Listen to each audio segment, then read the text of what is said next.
हाँ फ्रेंड्स, तो अब हम आगे की क्वेश्चन को सॉल्व करते हैं। कल हमने 166 नंबर क्वेश्चन तक सॉल्व किए थे, अब हम 167 नंबर क्वेश्चन को सॉल्व करते हैं। आप देख रहे होंगे क्वेश्चन थोड़ा सा जटिल दिख रहा है। इसे ही हम सरल करने के लिए सबसे पहले कुछ सीखेंगे स्क्वायर करने के लिए। तो आइए हम सीखते हैं। 10, 100, 1000, इसी प्रकार एक जीरो और बढ़ जाएगा तो 10,000 हो जाएगा, 1,00,000 हो जाएगा। इसी प्रकार जो संख्या आगे बढ़ते जाएगा, उसकी समीप की संख्याओं का सबसे पहले हम वर्ग निकालने के लिए सीखेंगे। तो आइए निकालने की कोशिश करते हैं। ध्यान दीजिए, सबसे पहले 8 कोई संख्या लिए, एक डिजिट का लिए, ये किसके समीप है? तो 10 के समीप है। समीप तो आपको पता होगा, जिसके नजदीक हो उसी को समीप बोलते हैं। तो जब 8 का स्क्वायर करना होगा तो सबसे पहले हम संख्या को देखेंगे किसके समीप है, तो 10 का समीप है। 10 से ये कितना कम है? तो 2 कम है। जितना कम रहेगा हम उस संख्या में से उतना क्या कर लेंगे? घटा लेंगे। और जिसके समीप रहेगा उससे हम उस संख्या में क्या कर देंगे? गुना कर देंगे। और जिसके समीप था उससे वो जितना कम है उसका स्क्वायर करके हम क्या कर देंगे? ऐड कर देंगे। अब देखिए, 8 में से 2 जाएगा, कितना बचेगा? 6, और 6 गुना 10 कितना हो जाएगा? 60, और 2 का स्क्वायर करेंगे तो 4, यानी कितना आ गया आपके पास? 64। अब देखिएगा तो 8 का स्क्वायर कीजिएगा तो 64 आता है कि नहीं? अब आपको लग रहा होगा इससे बेहतर तो याद कर लेने में ही सुविधा था। ये तो बहुत, इसे 8 का स्क्वायर डायरेक्ट याद कर लेते, 64 हो जाता। और इसे कई गुना ज्यादा कॉम्प्लिकेटेड प्रोसेस लग रहा है। लेकिन देखिए, छोटी डिजिट है इसीलिए आप इसका याद कर लिए हैं। बड़ा बड़ा डिजिट का जब आ जाएगा तो आप कैसे याद कीजिएगा? हो सकता है इससे भी बड़ा आ जाए वो। तो इसी के लिए हम सबसे पहले ये नियम सीखेंगे। अब देखिए, एक हमने कम लिया, निकटतम संख्याओं से कम लिया संख्या। अब निकटतम संख्याओं के जो 10, 100, 1000 है ना, इसके ऊपर की संख्या लेंगे, लेकिन निकटतम ही लेंगे, ज्यादा दूर तक नहीं लेंगे। तो हमने ले लिया 11। इसका क्या प्रोसेस है? ये निकटतम संख्याओं से जितना अधिक रहेगा उतना ही हम इसमें क्या कर देंगे? ऐड कर देंगे। ये किसके निकट है? 11, 10 के निकट है। और 10 से कितना अधिक है? 1 अधिक है। तो जितना अधिक रहेगा उतना हम क्या कर देंगे? ऐड कर देंगे। और जिसके निकट रहेगा उससे हम क्या कर देते हैं? गुना कर देते हैं। और जितना अधिक हो या कम हो उसका हम स्क्वायर करके क्या कर देते हैं? ऐड कर देते हैं। इसको हल कीजिएगा, कितना आ गया? 121। अब दोनों ही संख्या हमने आसान आसान लिया था, इसलिए कि आपको कैलकुलेशन करने में सुविधा भी हो और आपको याद भी हो उसका वैल्यू, कि हाँ ये सही आया है या नहीं। अब हम बड़े बड़े संख्याओं का निकालते हैं स्क्वायर। अब देखिए, 99, 99 किसके समीप है? तो 100 के समीप है। और ये 100 से कितना कम है? 1 कम है। जब 100 से 1 कम है, हमने क्या सिखाया था कि जितना कम रहेगा उतना क्या कर लेना है? घटा लेना है। और घटाने के बाद जिसके समीप रहेगा उससे उसको क्या कर लेना है? गुना कर लेना है। यानी ये किसके समीप है? तो 100 के समीप है। यानी 100 से क्या कर दिए? गुना कर दिए। फिर क्या बोले थे? वो 100 से अपने निकटतम संख्या से जितना कम रहे या ज्यादा रहे उसका स्क्वायर करके उसमें हम क्या कर देते हैं? ऐड कर देते हैं। अब ये 100 से ये संख्या कितना कम है? 1 कम है। तो 1 का स्क्वायर कर देंगे, कितना आ गया? 9801। आप यकीन नहीं होगा तो मोबाइल तो सभी के पास होगा, आप उसका स्क्वायर करके देख लीजिएगा, यही आंसर आएगा। अब हम ये सब नहीं लिखेंगे, अब स्पीड को बढ़ा रहे हैं, यानी अपना ये सब जो कैलकुलेशन है अपने माइंड में ही करेंगे। ध्यान दीजिए, संख्या किसके निकट है? तो 1000 के निकट है। और 1000 से ये कितना कम है? 1 कम है। तो जितना कम रहेगा हम उसमें से उतना क्या कर लेंगे? माइनस कर लेंगे। तो 1 कम है और 1 इसमें से माइनस करेंगे तो यहाँ कितना आ जाएगा? 8 आ जाएगा। और किसके निकटतम है? 1000 के निकटतम है। तो 1000 से गुना करेंगे तो कितना जीरो और इस पर आ जाएगा? 3 जीरो आ जाएगा। अब एक बात बताइए, 1000 से ये कितना कम है? 1 कम है। हमने क्या किया, कहा था कि जितना जो संख्या निकटतम संख्या से कम रहेगा या ज्यादा रहेगा उसका स्क्वायर करके उसमें क्या कर देते हैं? हम ऐड कर देते हैं। अब 1 कम है तो 1 का स्क्वायर करके इसमें ऐड करेंगे तो कितना हो जाएगा? 99,000, सॉरी, कितना हो जाएगा? 9,98,001 हो जाएगा। आप इसको भी अपने मोबाइल में कैलकुलेशन करके देख सकते हैं। अब हम इसका करते हैं। ये देखिए, तो अगर जो आपको ऐसा लगे कि कितना हजार के निकटतम है तो टेंशन लेने की जरूरत नहीं है। आप ये भी देख सकते हैं 1 2 3 4, यानी 1 पर 4 जीरो के ये निकटतम संख्या है। अब बताइए, अब 1 पर 4 जीरो के निकटतम संख्या है तो उससे ये कितना कम है? 2 कम है। तो सबसे पहले हम 2 इसमें क्या कर लेंगे? माइनस कर लेंगे, यानी कितना आ जाएगा? ये 6। कितना किसके नजदीक है? 1 पर 4 जीरो के नजदीक है, यानी इसको जब मल्टीप्लाई करेंगे उससे तो कितना आ जाएगा? 4 जीरो आ जाएगा। निकटतम संख्या से ये कितना कम है? तो 2 कम है। तो 2 का स्क्वायर करके जब इसमें ऐड करेंगे तो यहाँ कितना आ जाएगा? 4। देखिए कितना आसानी से हम इसे सॉल्व कर लिए। अब आपको हम घर से बनाने के लिए देते हैं, आप इसे बना करके कमेंट बॉक्स में इसका आंसर दीजिएगा।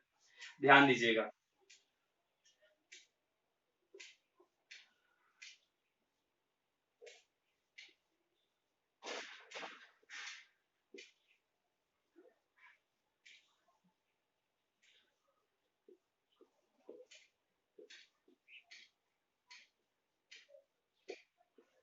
ये सभी 9 है, ऐसा नहीं समझिएगा कि 4 है या 1 है, सभी 9 है।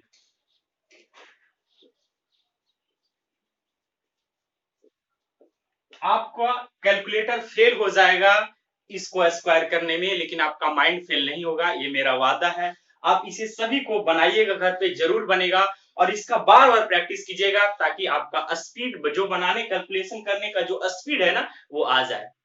ठीक है, आप इसे उतारिए, फिर हम ऊपर वाले क्वेश्चन को बनाते हैं।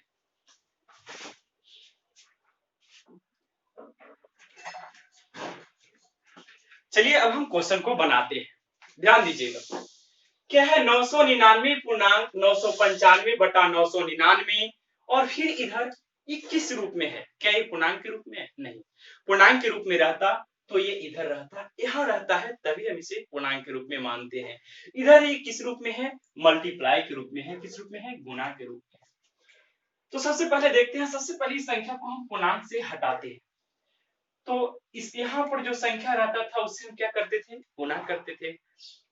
तो इसमें और इसमें गुणा करेंगे तो क्या हो जाएगा? 999 का स्क्वायर। फिर ऊपर वाले जो संख्या रहता था उसे हम क्या कर देते थे? ऐड कर देते थे, बटा कितना हो जाएगा? 999, और ये तो मल्टीप्लाई में है। ऐसा नहीं कीजिएगा कि आप डायरेक्ट इसको इसको काट दीजिएगा और फिर इसको क्या कीजिएगा? फिर ये पूर्णांक में है ना, सबसे पहले उस संख्या को पूर्णांक से हटाना होगा, तभी ये संख्या 999 से 999 को आप काट सकते हैं, ऐसे नहीं काट सकते हैं। तो चलिए 999 से 999 अब तो कट गया। अब आपके पास क्या आ गया? 999 का स्क्वायर प्लस 995। देखिए, अगर जो वो नियम हम नहीं बताते स्क्वायर करने का तो आपका देखिए कैलकुलेशन कितना टफ हो जाता है। होता कि नहीं होता?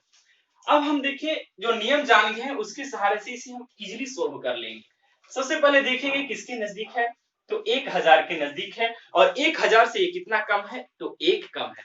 तो आइए सबसे पहले 1 माइनस कर लेते हैं, तो इतना हो जाएगा।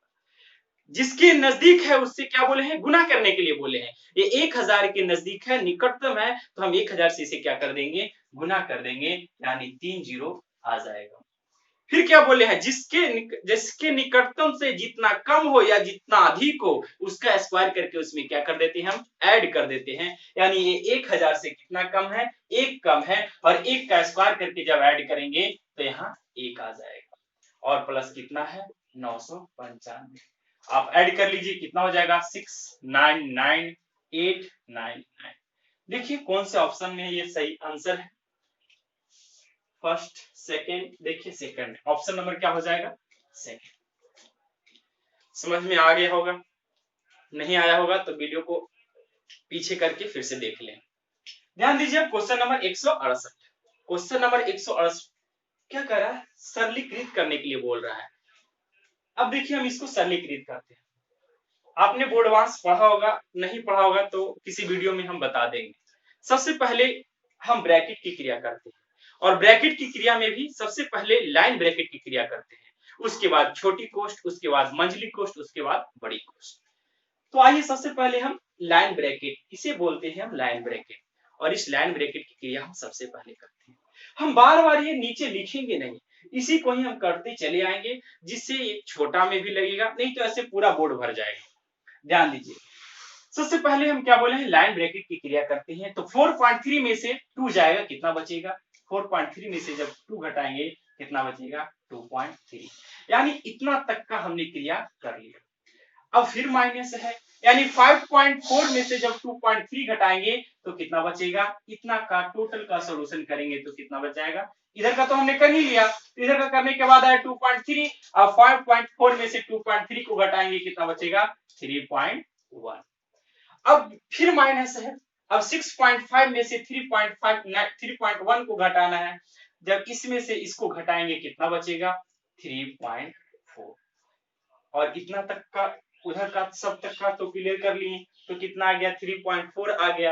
अब 7.6 में से 3.4 को घटाएंगे कितना आ जाएगा, 4.2। अब ध्यान दीजिए, 8.7 में से जब हम 4.2 को घटाएंगे कितना आ जाएगा, 4.5।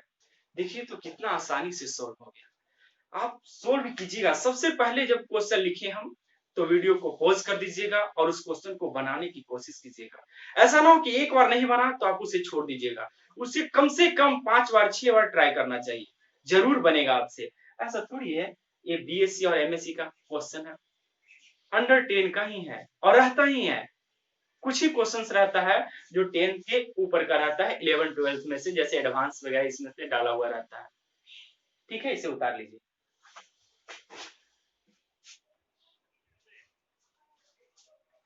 आइए अब क्वेश्चन नंबर 170 बनाते हैं। ध्यान दीजिए, यदि डेल्टा एक ऐसी संक्रिया है कि धनात्मक पूर्णांकों a और b के लिए a डेल्टा b बराबर -a प्लस b माइनस फिर -2 है, तो 4 डेल्टा 3 का मान है। ध्यान दीजिए, a डेल्टा b बराबर -a प्लस b, अगर जो माइनस से इसमें माइनस से गुना करेंगे तो क्या हो जाएगा, बाहर निकलेगा तो क्या हो जाएगा, वो प्लस हो जाएगा। माइनस माइनस क्या होता है, प्लस होता है, तो प्लस हो जाएगा। ध्यान दीजिएगा, a डेल्टा b बराबर आपको क्या दिया हुआ है कि -a प्लस b प्लस 2 हम लिख सकते हैं। तो उसी प्रकार 4 डेल्टा 3 को हम क्या लिख सकते हैं, यानी जिस प्रकार a डेल्टा b को इस तरह लिखे हैं उसी तरह हम 4 डेल्टा 3 को भी लिख देंगे। तो a के जगह कितना है, 4 है, b के जगह कितना है, 3 है, तो a के जगह पहले माइनस है तो हम यहाँ भी पहले माइनस लिखेंगे, और a की जगह कितना है, 4 है, प्लस है तो प्लस, b की जगह कितना है, 3 है, और ये 2 तो कांस्टेंट है, यानी -4 प्लस 5 कितना हो जाएगा, +1। आपका आंसर कौन सा ऑप्शन हो जाएगा, ऑप्शन नंबर फर्स्ट। अब चलते हैं क्वेश्चन नंबर 171 की ओर। कह रहा है यदि x के पावर 4 माइनस mx के power 3 plus 2x square minus 5x plus 8 बराबर 0 को जब x माइनस 2 से विभाजित किया जाता है तो 3m शेष बचता है, m का मान होगा। तो आपसे किसका मान पूछ रहा है, m का मान पूछ रहा है। सबसे पहले ये डिवाइड किससे किया जा रहा है, तो x माइनस 2 से विभाजित किया जाता है, जिससे विभाजित किया जाता है समझिए कि उसका एक फैक्टर ही होगा ना। तो x माइनस 2 से हम x का वैल्यू निकाल लेंगे, कैसे निकालेंगे, x माइनस 2 इक्वल टू क्या करके 0, जिससे x बराबर कितना आ गया, 2 आ गया। अब ये समीकरण x के पावर 4 माइनस m x के पावर 3 प्लस 2 x की पावर 2 माइनस 5x प्लस 8 बराबर 0 तो हम नहीं लिख सकते हैं, क्योंकि अगर जो इसका ये फैक्टर होता तो टोटल का टोटल विभाजित हो जाता, तभी ना 0 बचता।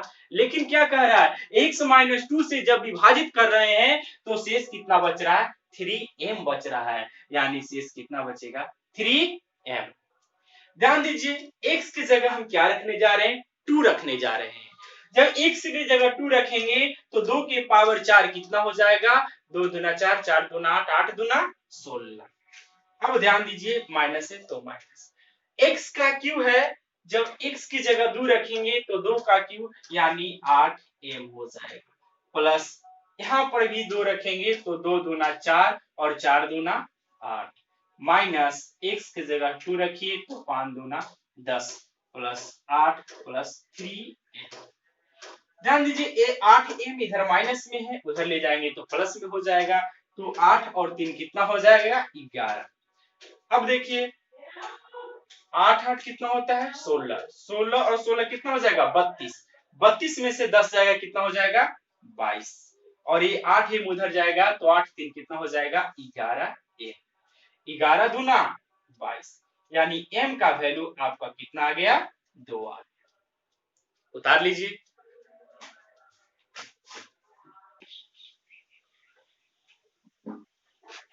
आइए अब क्वेश्चन नंबर 172 बनाते हैं, ध्यान दीजिएगा।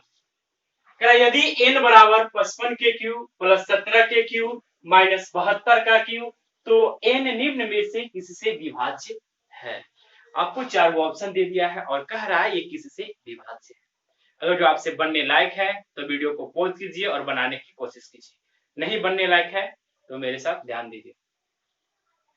अब हम डायरेक्ट इसे उस संख्या से भाग देंगे तो क्या पॉसिबल है, नहीं पॉसिबल है, क्योंकि ये डिजिट बड़ा है।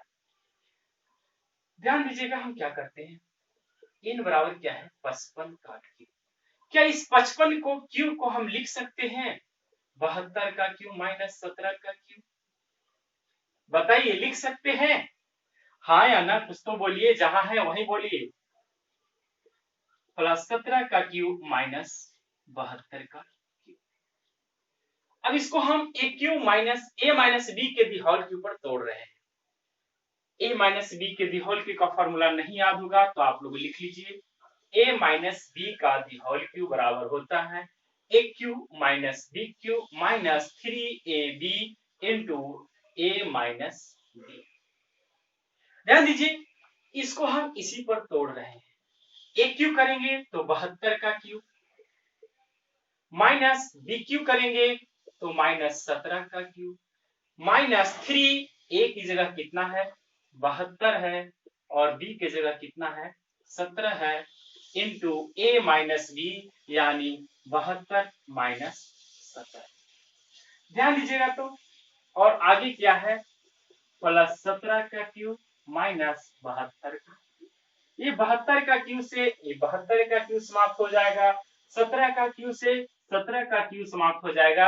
अब आपके पास क्या बच रहा है माइनस 3 गुना 72 गुना 17 गुना, जब 72 में से 17 घटाइएगा कितना बचेगा आपके पास 55 बचेगा। अब बताइए ये संख्या जिस जिसका मल्टीपल होगा उससे विभाजित हो जाएगा। अब आपको ऑप्शन का सहारा लेना है कि ऑप्शन में कौन सा डिजिट दिया हुआ है। ये संख्या 3 से भी डिवाइड हो सकता है, 9 8 72 होता है, 9 से भी डिवाइड हो सकता है, 8 से भी डिवाइड हो सकता है, 2 से भी डिवाइड हो सकता है, 17 से भी हो सकता है, और अगर जो 55 को तोड़ेंगे तो 11 गुने 55 11 गुने 5 यानी 11 से भी डिवाइड होगा और 5 से भी डिवाइड होगा।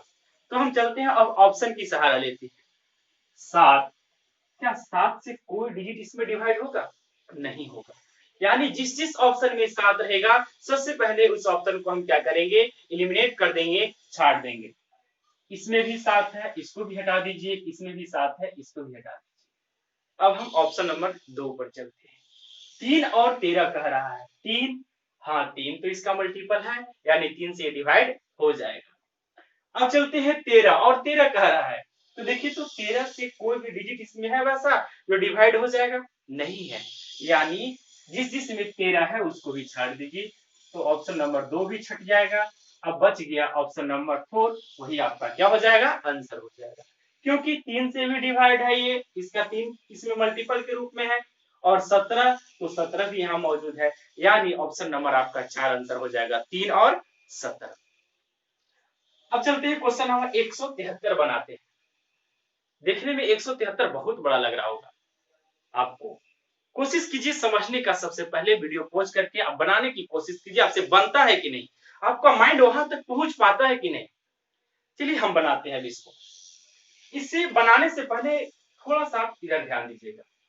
अगर जो हम 11 का स्क्वायर करते हैं तो क्या आता है 121 आता है। अगर जो 111 का स्क्वायर करते हैं तो क्या आता है 1 2 3 2 1। अगर जो हम 1111 का स्क्वायर करते हैं तो 1 2 3 4 3 2 1। यहां से क्या निष्कर्ष निकल रहा है कि एक से मिलकर जितनी भी जो संख्या, सॉरी, एक से एक लगातार जैसे एक एक है ना, एक से मिलकर के जो संख्या बनती है उसका जो स्क्वायर करते हैं तो उसमें जितने एक रहता है सबसे पहले उतना तक बढ़ते जाता है। यानी इसमें 3 गो एक है तो 1 2 3 3 तक बढ़ते गया और फिर क्या हो जाता है, फिर घटने लगता है 2 और 1, फिर एक ही पर आ जाता है। इसमें 1 2 3 4 4 एक है तो 1 से लेकर के 4 तक बढ़ता है और फिर 4 से लेकर के 1 तक कम जाता है। यानी एक से बनी संख्याओं को जब हम स्क्वायर करते हैं तो हमने ये निष्कर्ष निकाला कि जितनी उसमें संख्या एक की जितनी संख्या होती है उतना तक वो पहले बढ़ते जाता है फिर क्या हो जाता है वो घटने लगता है। यानी यहाँ भी वही है, यहाँ भी देखिए तो 1 2 3 4 5 6 7 8 9, फिर 8 7 6 5 4 3 2 1, फिर घटता गया कि नहीं घटता गया। यानी हम स्पष्ट हो गए हैं कि ये संख्या वही संख्या है जो एक का एक एक से मिलकर के संख्या बनी है उसी का एक क्या है स्क्वायर है। तो अब हमें n निकालने के लिए बोल रहा है तो n बराबर क्या होता है टोटल का आप रूट कर दीजिए। यानी इधर का स्क्वायर उधर जाके क्या हो जाता है बराबर के उस साइड जाके क्या हो जाता है रूट में परिवर्तित हो जाता है। यानी 1 2 3 4 5 6 7 8 9 8 7 6 5 4 3 2 1। अब ध्यान दीजिए जब इसका देखो इसका स्क्वायर किए तो ये आया, अगर जो इसका रूट कर देंगे तो ये आएगा। अब हम इससे तो ये ले आए हैं, अब इससे ये कैसे लाए, तो वेरी सिंपल, आपको देखना है कि सबसे बड़ी संख्या इसमें क्या है 4 है, यानी 4 एक का स्क्वायर होगा। उसी तरह इसमें देखना है सबसे बड़ी संख्या क्या है 9 है, यानी 9 को एक का ये क्या हुआ होगा स्क्वायर हुआ होगा। यानी 1 2 3 4 5 6 7 8 9, यानी 9 को एक का ये क्या हुआ होगा स्क्वायर हुआ होगा। जिस ऑप्शन में 9 को एक है आप उसको आंसर मार दीजिए, यानी ऑप्शन नंबर 3। जो भी हमने होमवर्क दिए हैं स्क्वायर का वो आप लोग कमेंट बॉक्स में जरूर से जरूर करें, गलत ही सही लेकिन कमेंट जरूर करें। ऐसा ना हो आप ट्राई ही नहीं कीजिएगा। अगर जो नहीं समझ में आया होगा तो ये भी लिखें कि हमें सर समझ में नहीं आया है, हम उसे फिर से बताने की कोशिश करेंगे, लेकिन आप आंसर जरूर लिखिएगा। चलते हैं, लिखने के लिए थैंक यू।